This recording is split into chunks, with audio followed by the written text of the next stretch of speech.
மக்களே லாங் ஹாலிடேஸில் மட்டும் trip plan பண்ணாதீங்க, இப்படி தான் மாட்டிப்பீங்க. ஏன் சொல்கிறேன்னு இந்த வீடியோ பார்த்தா உங்களுக்கு தெரியும். கைஸ், லாஸ்ட் வீடியோ பார்த்துருப்பீங்க, கோயம்புத்தூர் டு ஹொன்னாவர் போயிருந்தோம். இது வந்து டே 2. ஸோ ஹொன்னாவர்லேயே எங்கே போகலான்னு சொல்லி சர்ச் பண்ணிட்டு இருக்கும்போது பக்கத்தில் யானா கேவ்ஸ் இருந்துச்சு. சரி, யானா கேவ்ஸ் போகலாம் அப்படின்னு சொல்லி கிளம்பியாச்சு. இன்னைக்கு கிறிஸ்மஸ் டே அப்படின்றதுனால சர்ச்சுக்கு போகலான்னு சொல்லி ஒரு சர்ச் பக்கத்தில் தேடினோம். பட் அது க்ளோஸ் ஆகிட்டுருந்துச்சு. வெளியே இருந்தே பார்த்துட்டு அங்கேருந்து திருப்பி யானா கேவ்ஸ் நோக்கி ட்ரைவ் பண்ண ஆரம்பிச்சு. இப்போ நாங்கள் இருக்கிற இடம் பார்த்தீங்கன்னா கோகர்னாக்கு ரொம்ப பக்கம்.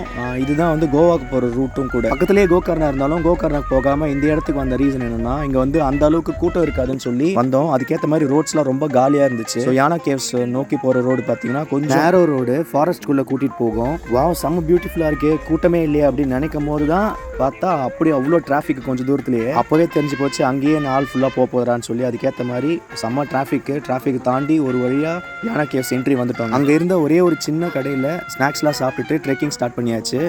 ஒரு 1 கிலோமீட்டர் நடக்கிற மாதிரி இருக்கும். போகிற வழி ஃபுல்லாக ஃபாரஸ்ட்டு, கேவ்ஸ்ன்னு சொல்லி ரொம்ப அழகாக இருந்துச்சு. பட் என்ன கூட்டம், எங்களை மாதிரியே இங்கே கூட்டம் கம்மியாக இருக்கும்னு சொல்லி எல்லாரும் கூட்டமாக கிளம்பி வந்துட்டாங்க போல். கொஞ்சம் தூரம் ட்ரெக் பண்ணோன்னே ஒரு டெம்பிள் வந்துச்சுங்க. டெம்பிளை கிராஸ் பண்ணி செப்பல் இல்லாமல் நடக்கணும்னு சொல்லிட்டாங்க.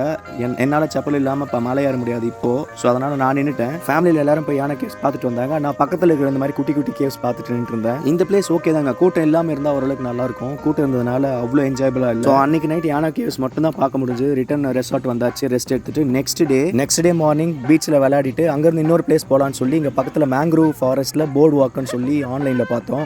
அங்கே போனோம், அங்கேயும் கூட்டம். இங்கே வந்ததுக்கு நான் பீச்லேயே விளையாடிருப்பேன்னு சொல்லி என் மச்சானுங்க செம்ம ரோஸ்ட் பண்ணிட்டு வந்தானுங்க அந்த பிளேஸை. என்னடா அது இன்ஸ்டாகிராமில் பார்த்து இப்படி வந்து ஏமாந்துட்டுமேன்னு சொல்லி ஒரு பக்கம் டென்ஷன் இருந்தாலும் நம்ம பசங்க இடத்த ரோஸ்ட் பண்ணி செம்ம என்டர்டெய்னிங்காக மாற்றிட்டானுங்க. அப்போ தான் ஒரு விஷயம் ரியலைஸ் பண்ணேன். ட்ரிப்புன்றது வந்து it is not about place, it is about people who you travel. போன இடம் சுமாராக இருந்தாலுமே கம்பெனி நல்லா இருந்ததுனால சூப்பராக என்ஜாய் பண்ணோம். What do you think about this place?